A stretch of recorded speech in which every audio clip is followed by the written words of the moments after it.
जय हिंद दोस्तों, स्वागत है आपका हमारे YouTube channel the information educator पर। आज हम बात करने वाले हैं class 11th ICSE chapter number first, जो कि है मैथ। ठीक है। ये चैप्टर उन लोगों के लिए जिन्होंने क्लास 11th में PCM ली है। आज उनके लिए मैं ये वीडियो बना रहा हूँ, जो कि आपका पहले चैप्टर का नाम है सेट्स।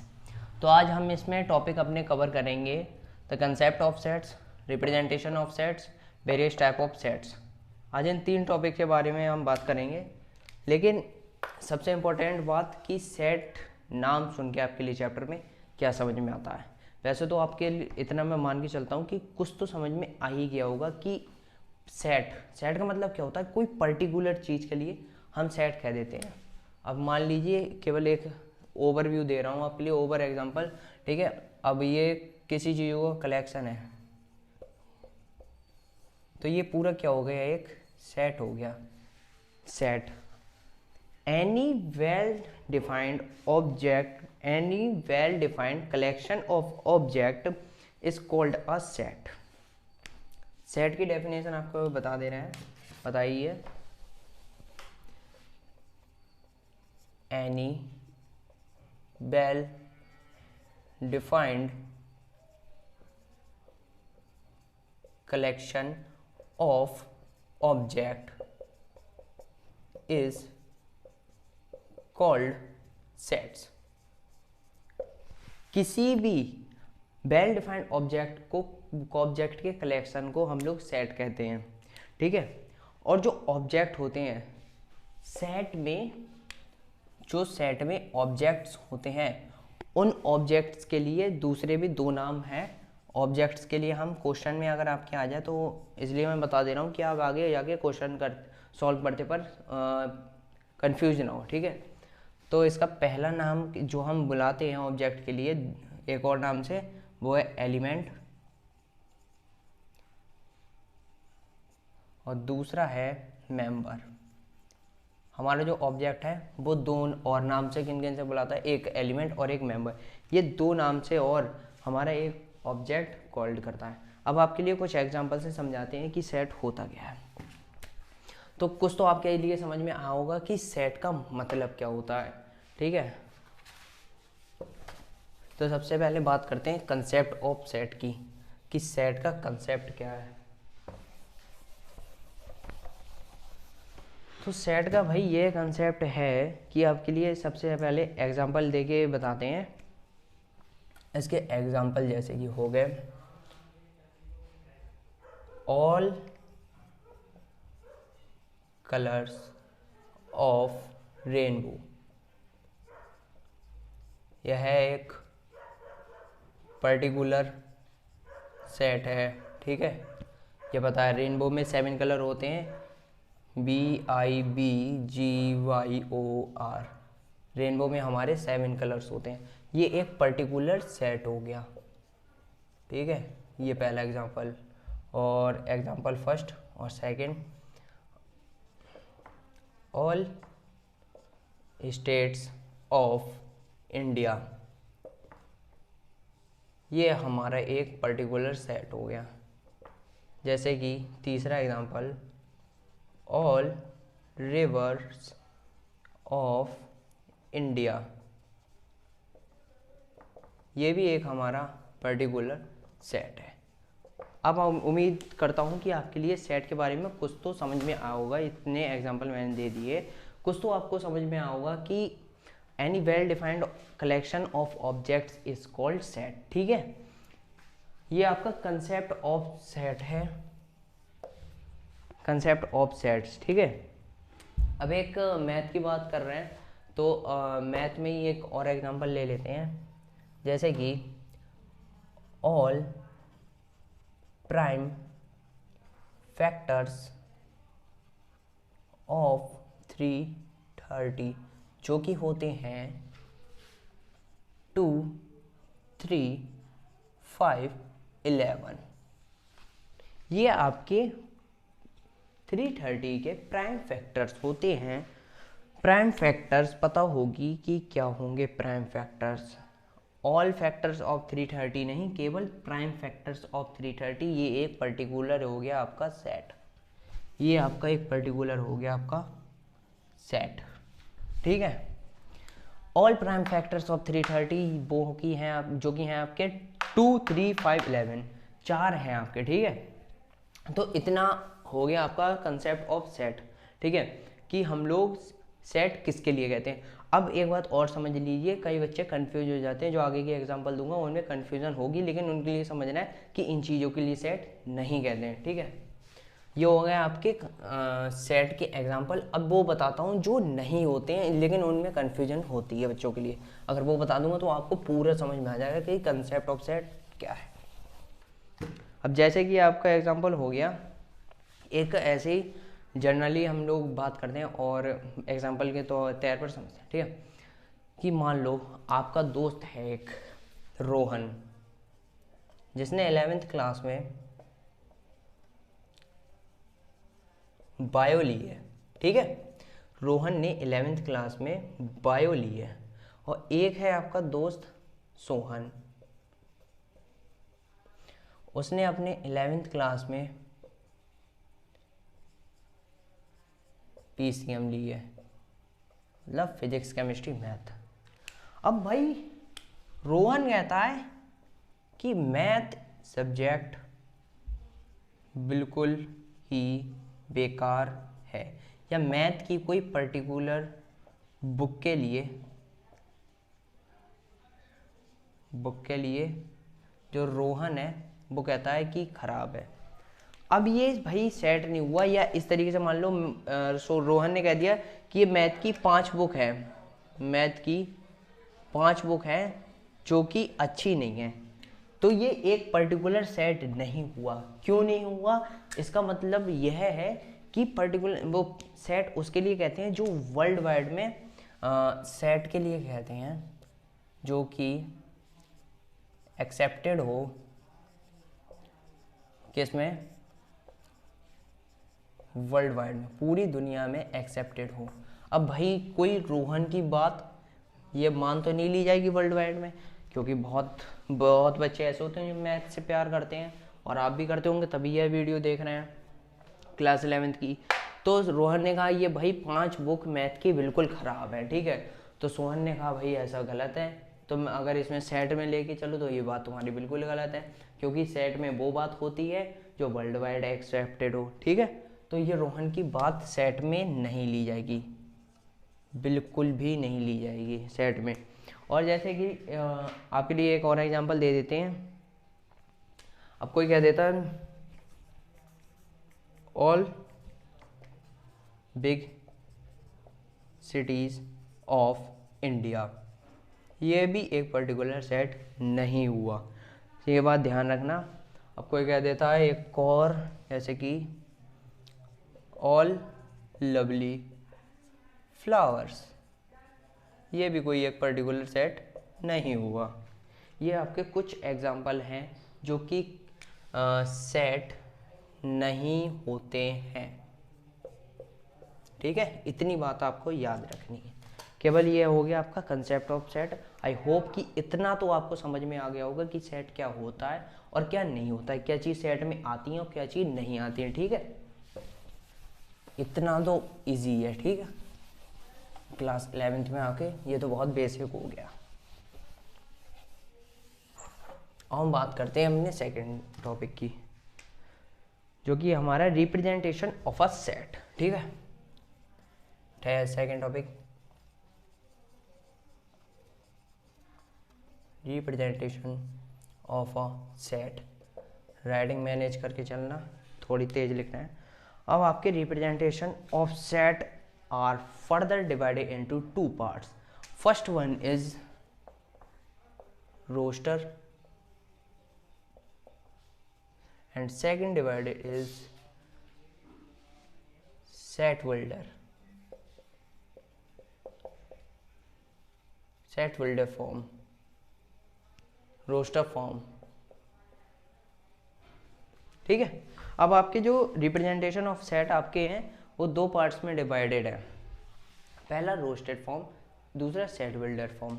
आपके रोस्टेड फॉर्म के लिए एक और कहते हैं नाम, वो केवल बता दे रहे हैं टेबुलर फॉर्म, टेबुलर फॉर्म भी कहा जाता है इसके लिए। और सेट बिल्डर फॉर्म के लिए आपका एक नाम और गिवन है आपकी बुक में, वो है रूल मेथड।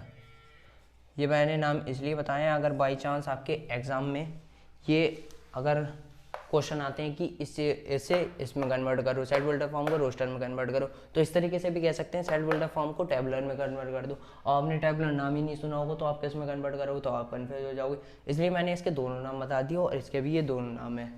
ठीक है, आई होप इतना समझ में आ गया। अब आपके लिए बात करते हैं कि रोस्टर फॉर्म होता क्या है। ठीक है, रोस्टर फॉर्म वो होता है जो आपका ब्रैकेट लगा, वो कॉमा लगा के लिखा जाता है। जैसे मान लो एक आपको एग्जांपल इसका देते हैं कि all even number, all positive even number less than 15। तो इसमें आपके किस तरीके से लिखा जाएगा, और हम कर लेते हैं लेट ए इक्वल 2 4 6 8 10 12 14। ये आपके हो गए इतने। अब ये आपका कॉमा लगा लगा के लिखा गया, और इसमें क्या डिफरेंस होता है, अब इसमें यही क्वेश्चन कर देते हैं। इसका भी हम एग्जांपल ले लेते हैं, जैसे कि एग्जांपल से all positive even number less than 15। तो इसमें आपका किस तरीके से लिखा जाता है वो बता देते हैं। जैसे कि लेट करते हैं इसमें x, तो इसमें x के आगे ये दो बिंदियां लगाई जाती हैं। इन दो बिंदियों के लिए हम क्या कहते हैं, कॉलन। ये बात याद रखना, COLON, कॉलन। इन दो बिंदियों के लिए ऐसे लिखा जाता है। तो इसमें हम कैसे लिखेंगे, x colon x is an even number, फिर चाहे आप ऐसे लिख सकते हैं लेस देन 15, तब भी आपका काम चलता है। चाहे इसके आगे आप इसकी जगह पूरा ये लिख दो, तब भी आपका काम चल जाएगा। अब आपका सेट बिल्डर फॉर्म और रोस्टर फॉर्म, इन दोनों में बस यही डिफरेंस होता है। जल्दी जल्दी बता देना है क्योंकि हमें एक्सरसाइज भी करनी है। इन दोनों में बस यही डिफरेंस होता है कि इसमें कॉमा अलग अलग के ये सारे होते हैं, और इसमें अगर आप चाहें तो इस तरीके से लिख सकते हैं, जो कि आपने प्रीवियस क्लास में पढ़ा भी होगा। ठीक है, बस इसमें इतना ही डिफरेंस होता है। अब बात करते हैं अपने अगले टॉपिक की।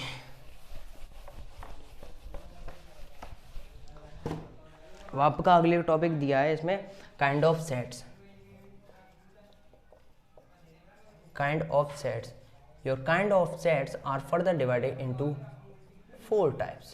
ठीक है, तो आपके 4 टाइप्स वो कौन कौन से हैं। पहला है आपका पहला, दूसरा, तीसरा, चौथा। ये आपके 4 तरीके के। पहला है एम्प्टी सेट,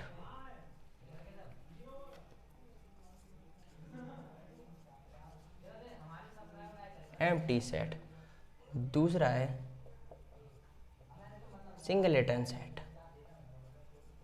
तीसरा है फाइनाइट, आप समझ ही गए होंगे। चौथा होगा इनफाइनाइट। ये आपके kind of sets are further divided into 4 type, empty set, singleton set, finite, infinite. अब आपके मैं बता देता हूँ कि एम्प्टी सेट, सिंगलेटन सेट और फाइनाइट, इनफाइनाइट ये क्या क्या होते हैं और कितनी जगह डिवाइड होते हैं और किस तरीके से लिखे जाते हैं। ठीक है, तो हम सबसे पहले बात करते हैं एम्प्टी सेट की। अब एम्प्टी सेट आपकी बुक में गिवन है कि जिसमें एक भी वैल्यू नहीं दी होती है, जो कि नल भी कह सकते हो आप, उसे कहते हैं एम्प्टी सेट, जिसमें नंबर होते हैं 0। ठीक है, एम्प्टी सेट में एक भी वैल्यू नहीं होते हैं। सिंगलेटन सेट में केवल एक वैल्यू होती है, ओनली 1 वैल्यू गिवन होती है, उसे कहते हैं आप सिंगलेटन सेट। फाइनाइट में किसी भी फाइनाइट चीज़ के लिए। अब बात इसके लिए एक एग्जांपल ले लेते हैं, जैसे हाँ जो अभी लिया था आपका कि all even number which are less than 15, तो वो आपके एक फाइनाइट सेट में आ गए। ऑल इवन नंबर्स लिख दे रहा हूँ यहाँ, न यहाँ नहीं, all even number less than 15, तो आपके आ गई ये फाइनाइट सेट में, जो कि हैं आपके 2, 4, 6, 8, 10, 12, 14, ये आपके आ गए इसमें फाइनाइट सेट में। अब इनफाइनाइट सेट में बस इसका बिल्कुल जस्ट रेसिप्रोकल, जो कि इनफाइनाइट सीरीज चलती हैं, जैसे आपने क्लास 10th में कंप्यूटर में पढ़ा होगा, इनफाइनाइट लूप्स वगैरह चलती थी, जिसमें for loop, by loop, do by loop वगैरह आपकी थी, ठीक है, वो आपने पढ़ी होंगी। तो इसमें आप इनफाइनाइट में उसी तरीके से, अब इसमें हम इसमें कहा है कि all even number less than 15, अब इसमें कह दो all even number which are divided by 2, सभी होते हैं। अब भाई आगे 2, 4, 6, 8, 10, 12, 14, 16, 18, 20, 22, 24, मतलब इनफाइनाइटली ये चलती रहेगी, ठीक है। तो ये हो गई आपकी इनफाइनाइट। आई होप इतना समझ में हो गया होगा, इससे ज़्यादा बेसिक में जाने की और कुछ ज़रूरत नहीं है, बहुत तेरा बेसिक हो गया। अब आपको आगे बताते हैं, काइंड ऑफ सेट हो गए आपके, एक्सरसाइज भी करनी है अभी।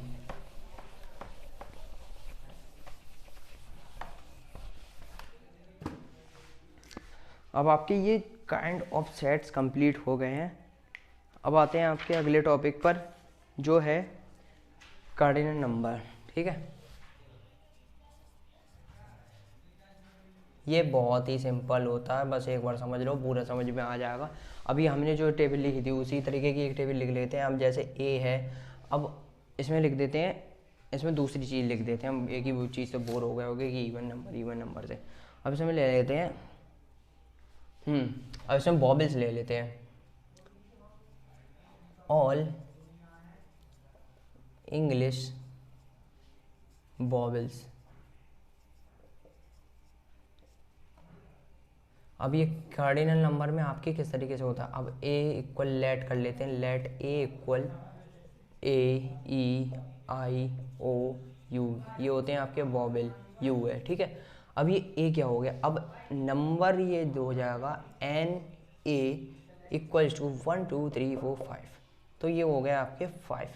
इसमें कार्डिनल नंबर, इसका देखिए आप आगे ही लिखा है कि नंबर, तो इसमें केवल कुछ नहीं होता है, जितने भी आपके यहाँ ब्रैकेट में चीज़ें लिखी होंगी या नंबर लिखे होंगे या बॉबल वगैरह कुछ भी अल्फ़ाबेट लिखा होगा, वो उसकी काउंटिंग करके बता देगा कि कार्डिनल नंबर में कितनी वैल्यू है, ठीक है।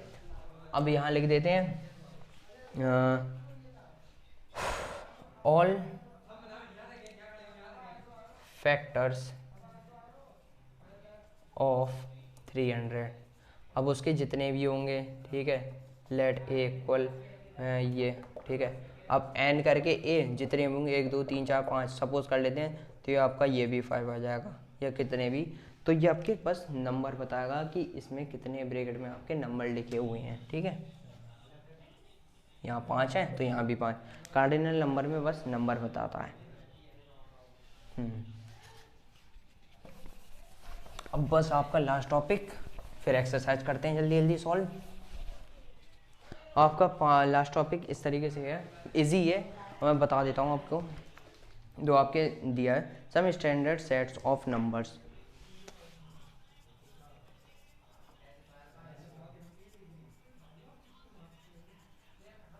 Some standard sets of number. अब जो आपके हैं इसमें, पहला नेचुरल नंबर, सब पढ़े हैं आपने ये जो मैं पढ़ाने जा रहा हूँ।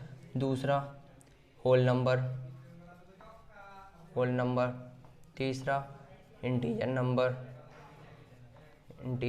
नंबर, चौथा रेशनल नंबर, पांचवा इरेशनल नंबर। ये हो गए आपके natural, whole, integer, rational, irrational. एक और हो गया रियल नंबर, हाँ ये हो गए आपके कितने हो गए 6। अब 2 और आ जाते हैं आपके, 7वां positive rational number, positive rational number और पॉजिटिव रियल नंबर। ये आपके रियल नंबर ये हो जाते हैं some standard set of numbers आपके। अब आपके पास इसके बारे में थोड़ा सा डिस्कशन कर लेते हैं। इसका भाई ये है लफड़ा कि सबको पता है द नेचुरल नंबर क्या होते हैं, सारे होते हैं। The set of natural number are denoted by N, इनके सिंबल्स आगे लिख देते हैं। नेचुरल नंबर के लिए हम डिनोट करते हैं लेटर एन से। इसकी ये होगी the set of natural number और counting numbers is denoted by thus number 1 2 3 4 dash dash dash, ठीक है, इनफाइनाइट तक। अब आपके होल नंबर्स, हाँ होल नंबर्स हैं। The set of whole numbers is denoted by W, पता होगा ये डब्ल्यू से डिनोट किया जाता है। जैसे कि पता होगा ये भी 0 1 2 3, ये 0 से स्टार्ट होते हैं, ये आपके 1 से स्टार्ट होंगे। अगर जो 0 से स्टार्ट होगा होल नंबर, 1 से स्टार्ट होगा नेचुरल नंबर। इंटीजर नंबर क्या होते हैं? इंटीजर नंबर आपके 2 तरीके से डिस्क्राइब किए जाते हैं, पहला i और z। अगर ये इन दोनों में से कुछ भी दिखे तो आपका वो इंटीजर नंबर हो गया। जैसे कि -2 -1 0 1 2 3 डॉट डैश, ये आपको निगेटिव से शुरू होंगे, पॉजिटिव तक जाएंगे। निगेटिव पॉजिटिव दोनों नंबर आपके आ जाते हैं इंटीजर में। अब रेशनल नंबर में कंडीशन होती है भाई, ये आपके p/q की फॉर्म में लिखे जाते हैं, जो कि q इज़ नॉट इक्वल 0, यही कंडीशन होती है। जैसे कोई भी आप अपने बुक से ही देख सकते हैं, इसमें आपके गिवन यहाँ लिख देता हूँ इसके 2/3 3/2 4/2 वगैरह, ये आपके हो गए रेशनल नंबर। इरेशनल नंबर होते हैं आपके, जो रेशनल नंबर नहीं होते हैं वो होते हैं आपके रेशनल नंबर। कौन कौन से होते हैं रेशनल नंबर? जैसे the set of rational number is denoted bye T, सबसे पहली बात इसका सिंबल है टी, और रेशनल नंबर का आपका सिंबल है क्यू, इसका सिंबल क्यू है, क्यू, ठीक है, इतनी बात याद रखना। इसका सिंबल है टी, रेशनल नंबर को डिनोट किया जाता है टी से। T and R, T is a set of all real number that are denoted by rational, ठीक है। इसमें आप under root value 2 under root 3 under root 4 सारी आपकी आ गई इरेशनल नंबर में। अब बात आती है आपके रियल नंबर की, ठीक है। तो रियल नंबर्स आपके कौन से होते हैं? All rational as well as irrational numbers are real number, सारे ही नंबर चाहे वो रेशनल हो चाहे इरेशनल हो, वो सारे वो कौन से होते हैं? रियल नंबर होते हैं। इसके लिए बताने की और कोई ज़रूरत नहीं, लिखने की भी नहीं, बस आपके लिए वो बता देते हैं। सिंबल कौन से रियल नंबर्स के लिए आर से डिनोट करते हैं, आर से, ठीक है। और पॉजिटिव रेशनल नंबर के लिए हम डिनोट करते हैं क्यू प्लस से, प्लस, और पॉजिटिव रियल नंबर के लिए आर प्लस से। इतनी बात आप याद रखना। अब एक बार दो, नेचुरल नंबर हो गया आपका एन से, होल नंबर हो गया डब्ल्यू से, रेशनल आई और जेड से, पॉजिटिव क्यू से वो रेशनल, और इरेशनल हो गया टी से, रियल नंबर आर से, पॉजिटिव रेशनल नंबर हो गया आपका क्यू प्लस से, पॉजिटिव रियल नंबर हो गया आर प्लस से। ये हो गई आपके सारी थ्योरी, ठीक है। अब बात करते हैं जल्द से जल्द क्वेश्चंस की, क्योंकि मैथ में चाहिए क्वेश्चन और सॉल्यूशन, नॉट थ्योरी। थ्योरी बस आपके कॉन्सेप्ट क्लियर करने के लिए थी। अब आपकी उठा लेते हैं एक्सरसाइज 1, ठीक है, आपकी बुक से। अब आपकी बात करते हैं,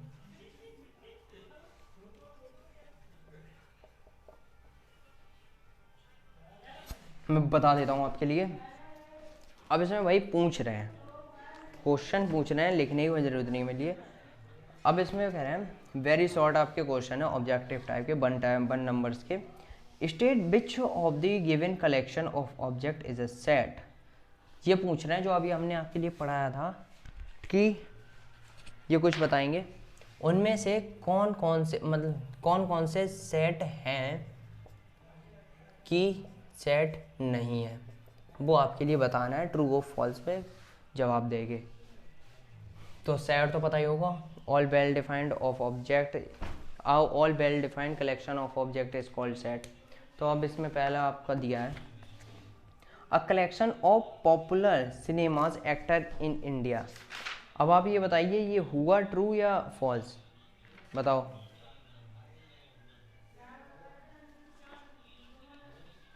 state which of the following given collection of object is a set और नॉट।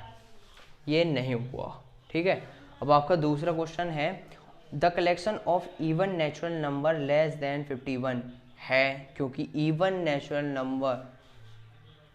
नंबर 51 से सब सेट में आ जाएंगे, क्योंकि आपका एक ग्रुप बन जाएगा कि इतने से इतने तक उसकी एक फाइनाइट सीरीज रहेगी, ठीक है।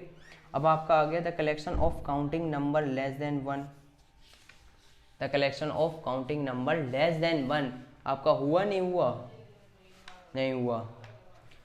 Collection of interesting book written by Shakespeare हुआ, बिल्कुल हुआ भाई, क्योंकि उनका एक मतलब रेंज है, उनकी इनफाइनाइट नहीं है।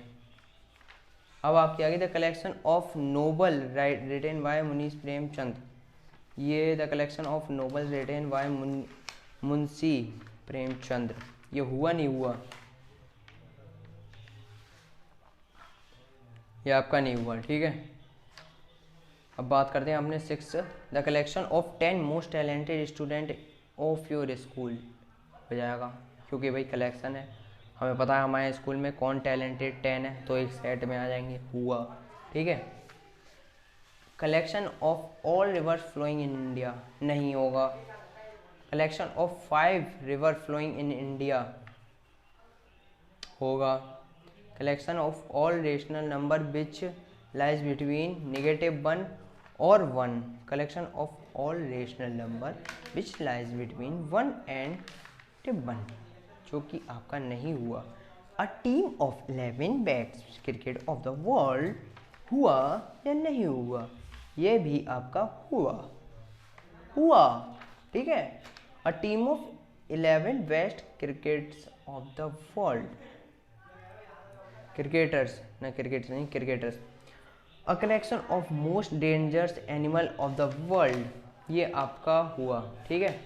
अब आपके दूसरा क्वेश्चन बताता है इसमें इफ ए, इसमें गिवन है, लिख लेते हैं, एक्सरसाइज 1.1 है। If A is equals to 3, 5, 7, 9 और 11, ठीक है, then write which of the following statement are true if statement is not true mention by. अब इसमें भाई कुछ ऑप्शन दिए हैं आपके, वो लिख देते हैं जल्द से जल्द आपके। अभी क्वेश्चन करते हैं आपसे, 2 मिनट का ब्रेक, तब तक खाना खा लीजिए, बिल्कुल नहीं। पहला आपका 3 बिलोंग्स टू ए, सेकंड है आपका 5,9 बिलोंग्स टू, अरे यार क्या हो रहा,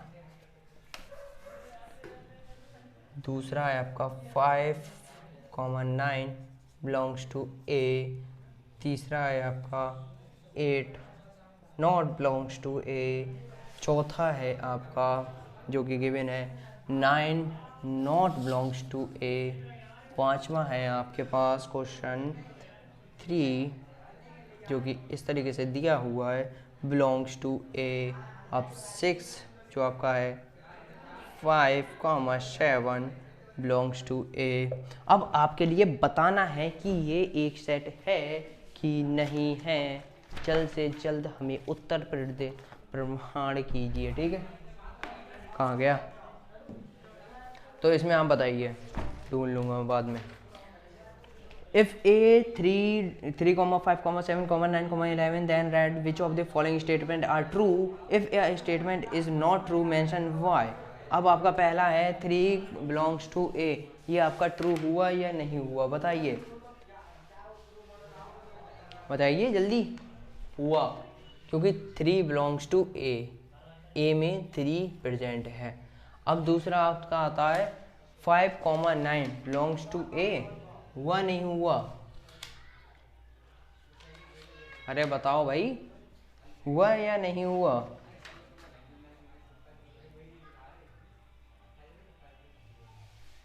हुआ, गिवन है, जल्दी जल्दी। 8 नॉट बिलोंग्स टू ए, ये भी ठीक है। नाइट नॉट बिलोंग्स टू ए, गलत है। अब ये दिया है आपका, ये भाई एलिमेंट हो गया। क्या बताया था मैंने? एलिमेंट हो गया नहीं हो गया? ये तो ऑब्जेक्ट है ना आपका, कलेक्शन ऑफ ऑब्जेक्ट, लेकिन ये हो गया एलिमेंट। ये नहीं हुआ, ठीक है। 5,7 नहीं हुआ, ये आपके दो रह गए। Not true because is a set not an elements. यह आपका 3 एक सेट है, एक एलिमेंट नहीं है, ठीक है। अब आपका तीसरा टॉपिक है, वो अब करते हैं। Use the roster method. अब आपका आ गया रोस्टर और सेट बिल्डर फॉर्म मेथड, ठीक है। Form, use the roster method to represent the following sets. अब आपके कुछ मैं लिख लेता हूँ, तभी आपके लिए बताऊँगा अभी। हाँ, तो बात करते हैं। अब हमने लिख लिए यूज़ द रोस्टर मेथड। अब हमें इसमें क्वेश्चन में आपने वो बताया था मैंने, रोस्टर और सेट बिल्डर फॉर्म, उसमें क्या आपका ये क्वेश्चन है रोस्टर का, ठीक है। तो अब रोस्टर के मैंने 3 एग्जांपल्स लिए हैं, 3 क्वेश्चंस लिए हैं, उनसे ही हम समझते हैं रोस्टर के लिए कि किस तरीके से कन्वर्ट करके लिखना है। अब ये पहला क्वेश्चन आ गया, the counting number which are multiple of 6 and less than 15। अब यहाँ पर देख लो, मल्टीपल्स ऑफ 6 होने चाहिए, लेकिन less than 15। The counting numbers, क्या समझ में कुछ समझ में आया? कुछ नहीं आया? फिर से देखो। The counting numbers which are multiple of 6, जो कि 6 काउंटिंग नंबर होंगे, जो कि 6 के मल्टीपल्स होंगे और 50 से कम होंगे, तो सीधे सीधे लिख दो 50 से कम होने चाहिए 6 के मल्टीपल। पहला 6 का मल्टीपल क्या? खुद 6 1 जा 6, 6 2 जा 12, 6 3 जा 18, 6 4 जा 24, 6 5 जा 30, 6 6 जा 36, 6 7 जा 42, 6 8 जा 48, 6 9 जा 54 नहीं। अरे भैया ये क्या लिखने जा रहे थे, लेकिन इतना लिखना आपको 6 12 18 24 30 36 42 48, ये आपको इतने ही लिखने हैं। 1 2 3 4 5 6 7 8 आ गए आपके इसमें, ठीक है। इसको समझ में आया? इतने में समझ में आया? द काउंटिंग नंबर्स, इसमें नंबर्स पूछ रहा था जो कि 6 के मल्टीपल होंगे लेकिन 50 से कम होंगे, तो कौन कौन से हुए? 6 का मल्टीपल, इससे पीछे और कुछ नहीं, तो 6 12 18 24 30 36 42 48, ये आपके इतने हो गए। अब दूसरा क्वेश्चन आपका गिवन है, the set of odd integer. अब यहाँ पर पहले मार्क ऑड इंटीजर होने चाहिए। ऑड इंटीजर, इंटीजर अभी बताया था तो माइनस से लेके प्लस तक जाते हैं, ठीक है, डैश डैश कहीं तक भी, वो हो गए आपके और इंटीजर्स। लाइंग बिटवीन -4 से 8, अब माइनस से प्लस तक जा सकते हैं, तो इन्होंने भी दिया है the set of odd integers. Odd होंगे इंटीजर्स लाइंग बिटवीन -4 से 8 तक, तो कौन से हो जाएंगे? -3, -2, -1, 0 1 2 3 4 5 6। इनके बीच में लाई कर रहे हैं नहीं कर रहे हैं? आप ये देखो, -4 से छोटा ये, 8 से छोटा 6 और 7, ये आपके ये लाई कर रहे हैं, इनके बीच में नहीं कर रहे हैं। ये आपका हो गया आंसर इसका। अब भाई मोस्ट इम्पॉर्टेंट आपके लिए समझने के लिए एक चीज़ ये रह गई, अगर मान लो एक सबसे बेसिक एग्जांपल इसके लिए लेते हैं इस वर्ड। पहले आपको ये बता देता हूँ कि the set of all letter in the word trigonometry. अब कह रहा है सेट लिखो, सेट। अब कोई दो चीज़ें आ जाएंगी, अगर दो लेटर एक वर्ड में आ रहे हैं तो उनके लिए अलग अलग करके नहीं लिखा जाएगा, ये बात ध्यान रखना। आगे से जाके अगर हो सकता है आपका मार्क्स कट उड़ जाए, लेकिन इसी बात को याद रखना। अब वहाँ यहाँ का ट्रिग्नोमेट्री का भाई सेट लिखना है, तो हम किस तरीके से लिखेंगे? सबसे पहले टी, फिर आर, बड़ा ही करके लिख देना है, ठीक है, ताकि समझ में आए। TRIGNO ओ, फिर एन, ट्रिगोनो, क्या लिख दिया यार, TRIGONO,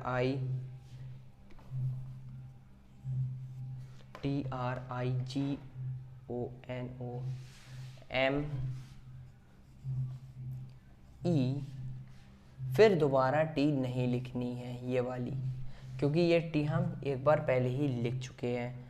फिर हम आर लिख दें, भैया लिख दो, नहीं, यही देखना है, आर भी हमने पहले लिख चुके हैं, टी भी पहले लिख चुके हैं, तो ये चीज़ें नहीं लिखनी है।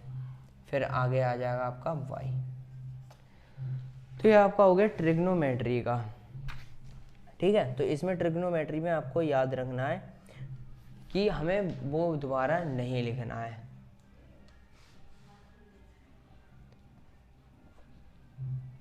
पहली बार में लिखा जाएगा, यही मुझसे भी गलती हो गई अभी, कि TRIGONO की जगह पहला ओ कटेगा, फिर टी कटेगा, फिर आर कटेगा।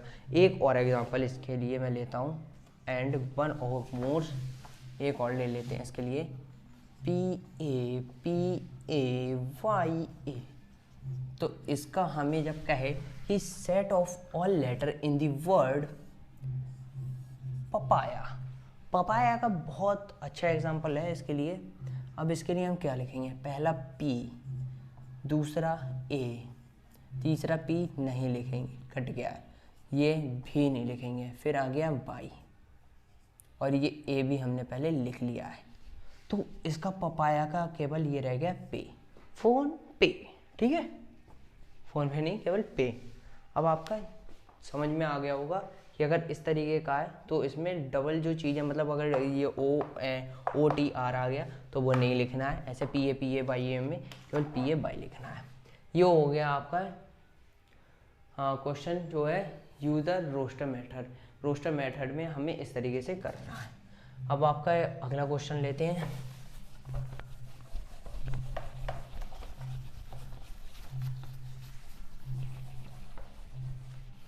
अब बात करते हैं आपके अगले क्वेश्चन की, जो कि आपका right the following set in the set builder forms. अब आपके लिए मैं इसके लिए भी नोट डाउन कर लेता हूँ, वरना इसके लिए भी टाइम वेस्ट होगा। अब आपका दूसरा टॉपिक है right the following set in the set builder forms. अब आपके लिए अभी हमने बताया था थोड़ी देर पहले कि सेट बिल्डर फॉर्म में किस तरीके से लिखा जाता है, दो डैश लगा के, जिनके लिए हम कहते हैं कॉलन, जो कि इस तरीके से होते हैं कॉलन। इनकी जगह आप इस तरीके से लगा सकते हैं, ये भी लिख सकते हैं, दोनों चीज़ें लिख सकते हैं, लेकिन आपके लिए मेनली ये यूज़ करना है, ठीक है। तो इसके हमने 3 क्वेश्चन लिए हैं आपके लिए समझाने के लिए कि सेट बिल्डर फॉर्म में किस तरीके से चेंज करके लिखते हैं। और आपको अभी बता ही दिया था कि मेन इसमें x लेते हैं, फिर ये, फिर आगे की जो भी दिए उन्होंने क्वेश्चन में उस तरीके से। अब ये पहला क्वेश्चन दिया है 1 3 5 7 9 11 13। इसे देख के हमें क्या समझ में आता है, इसे देख के हमें ये समझ में आता है कि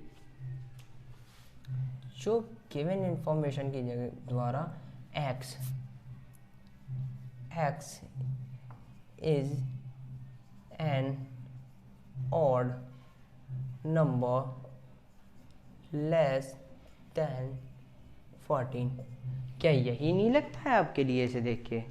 हमें तो भाई यही लगता है कि x is an odd number less than 15 लगता है। x is an odd number, odd natural number भी कह सकते हैं क्योंकि 1 by 1 आगे बढ़ रहा है, तो x is an odd natural number less then 14। अब दूसरी इंफॉर्मेशन को क्या दी है भाई हमें 2 4 6 8, ये तो 2 का टेबल है, तो इसमें हम ये लिख देंगे x colon x is N natural number, जो कि कहीं तक भी जा सकती है ना। हमने इसके लिए कोई ऐसी चीज़ लिखी है जहाँ जाके ये रुक जाए। x is N natural number, अब वो आगे बढ़ती जाएगी। x is an even, sorry वरना तो 1 2 3 लिखती जाएंगे। x is an even natural number, यह लिखेंगे आप इसके लिए, इस इंफॉर्मेशन के लिए। अब आगे आपका ये क्या लिखा है 5 25, 125, 625। ये तो हमें लगता है कि 5 के मल्टीपल हैं। करके देखें, 5 इंटू 5 ऐसे ही कर दें, 25 इंटू 5, 5 5 25, 2 5 2 10, 125। लग तो ऐसा ही रहा है। हाँ यही है भाई, यही है। ये आपका 5 का मल्टीपल के बना है। अब इसके लिए 5 के मल्टीपल के लिए मल्टीपल की जब चीज़ें आती हैं तो उसके लिए कैसे लिखते हैं वो देख लीजिए, ठीक है। तो इसमें x कॉलन, जो कि बताया था मैंने, कॉलन कहते हैं x colon x equal 5n, ये पावर लगा देते हैं हम। अब लिख देते हैं n belongs to natural number है ये हमारे। देन क्या लिखेंगे इसके आगे, x less than equals to 4th, ठीक है। 1 2 3 4, 5 की पावर 4 जब लिखा जाएगा 5 इंटू 5 इंटू 5 इंटू 5, तब आएगा आपका 625, जो कि आपके लिए दिख भी रहा है। तो इसके लिए हम लिख देंगे x कॉलन x इंटू 5 की पावर n, जो कि नेचुरल नंबर है, फिर n belongs to natural number. अब ये इस तरीके से मल्टीप्लाई होगी, वो 5 की एक बार, 5 की 2 बार, जो भी आंसर आएगा। अब 25 आया, 25 इंटू इस तरीके से, ठीक है। अब आपका आगे बढ़ता जाएगा, तब जाके आपका ये हो जाएगा। तो ये आपका 4th क्वेश्चन हो गया। ये बस मैं बता दे रहा हूँ, आगे आपको खुद सॉल्व करनी है बाकी के बचे हुए क्वेश्चंस। अब आपका 5th क्वेश्चन है, कुछ गिवन तो है, क्वेश्चन तो काफ़ी सारे हैं, लेकिन जल्दी जल्दी बात कर लेते हैं। Which of the following are the example of null set. अरे यार ये भी बात तो करनी पड़ेगी, नल सेट नहीं पता मिलेगा क्या कि कौन से में 0 आएगा कौन से में नहीं, इतना कर लोगे, ठीक है। 5th क्वेश्चन छोड़ देते हैं, ठीक है। अब 6th पर आते हैं। Which of the following set are finite और इनफाइनाइट। ये भी ईजी है, कोई चीज़ जब समझ में आ जाए कि फाइनाइट है तो फाइनाइट, नहीं समझ में आए fine in the set of day of a week. लिख लेते हैं फाइनाइट और इनफाइनाइट, बताइए। अब इसमें पहला आता है आपका, क्या दिया है, the set of days of a week. ये आपका फाइनाइट है या इनफाइनाइट है, बताओ। देख के पता लग रहा है डेज ऑफ अ वीक, जो कि फाइनाइट है हमारे, कोई इनफाइनाइट तो है नहीं। और एक कोई एग्जांपल इसमें दिया है क्या इस तरीके का जो कि इनफाइनाइट है आपका। हाँ एक इसमें मुझे लगता है शायद यह हो सकता है, लिखते हैं the set of numbers which are multiple of 7।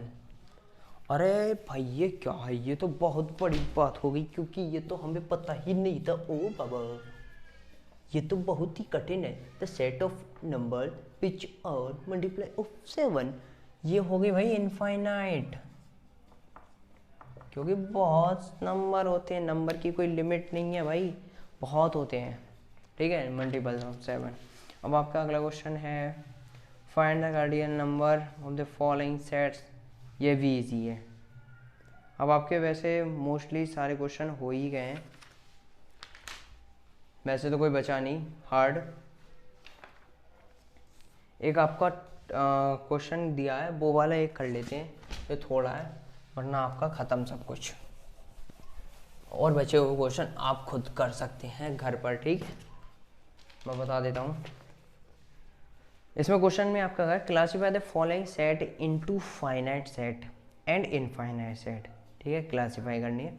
In case of finite sets, अगर फाइनाइट सेट आता है तो उसके केस में mention the cardinal number. Cardinal number मैंने बताया था कि उसमें ब्रैकेट में जितने भी नंबर दिए होते हैं उन्हें काउंट करके, कितने नंबर हैं कि कितने अल्फ़ाबेट्स हैं उन्हें काउंट करके 1 2 3 4 5 6 7 जितने भी दिए उन्हें अलग लिख दो, वो हो गया कार्डिनल नंबर। अब आपका पहला क्वेश्चन देखते हैं ये फाइनाइट है इनफाइनाइट है। क्वेश्चन 1 दिया है कार्डिनल नंबर फाइंड करना है, मतलब इनफाइनाइट और फाइनाइट करना है, और फाइनाइट हुआ तो कार्डिनल, ठीक है, तो कार्डिनल नंबर लिख लिया। अब पहला आपका गिवन है a equal x colon x belongs to i जो कि x लेस देन 5। अब ये फाइनाइट है इनफाइनाइट है, मुझे तो भाई ये कुछ फाइनाइट लगता है, नहीं इनफाइनाइट है भाई, इनफाइनाइट है इनफाइनाइट। क्वेश्चन पढ़ो question. a is equal x colon x belongs to integer, मतलब माइनस से, -2 -1 0 वगैरह, ठीक है। ये हो गया इंटीजर आपका, और x बड़ा है 5 से, 5 से बड़ा है, समझ रहे हो। हाँ, इनफाइनाइट पे बात पहुंच गई, तो इसके लिए हमें कार्डिनल नंबर लिखने की ज़रूरत नहीं है। अब आपका एक एग्जांपल इस तरीके का देखते हैं जो कि फाइनाइट हो, ताकि हम उसके कार्डिनल नंबर देख सकें। हाँ शायद ये लगता है, इसके लिए भी नोट डाउन करते हैं। हाँ क्वेश्चन 2 करके लिख लेते हैं। अब आपका ये है, ये और क्वेश्चन, फिर घर पे जाओ, मतलब घर पे अपने खेलो कूदो, खेलने कूदने के वैसे उम्र तो रही नहीं, 11th क्लास में आ गए, मर्जी के तो खेल लेना, वरना बैठ के पढ़ना हो, क्वेश्चन सॉल्व करना, ठीक है। x colon x is an even prime number जो कि ग्रेटर देन 2। क्वेश्चन क्या है, p एक लेट किया है इन्होंने, let p x colon x is an even prime 2 4 6 8, जो उनमें से भी जो खुद से डिवाइड हो या 1 से, even prime number greater than 2 is a finite, ठीक है। वो इसमें इंटीजर नहीं कह रहा है, इसलिए ये फाइनाइट हुआ। तो इसके आपके कितने बनेंगे, 0, कार्डिनल नंबर 0, क्योंकि कोई भी नहीं होता है, ठीक है। ये हो गया आपका कार्डिनल नंबर का कॉन्सेप्ट, और इसमें और भी क्वेश्चन दिए हुए हैं, ज़्यादा वीडियो लंबा हो जाएगा। अब अगले वीडियो में बात करेंगे हम अपनी जो है 1.2 के बारे में, ठीक है। 1.2 के बारे में बात करेंगे। तो थैंक्स फॉर वॉचिंग। अगर आपके लिए मैथ की पहली वीडियो आपके लिए अपने क्लास 11th की अच्छी लगी हो, कुछ समझ में आए हो सेट के बारे में, तो अगली वीडियो पर ज़रूर जाएं, और लाइक और शेयर करना ना भूलें। अपने दोस्तों को भी शेयर करें जिन्होंने PCM लिए क्लास 11th में। थैंक्स, जय हिंद।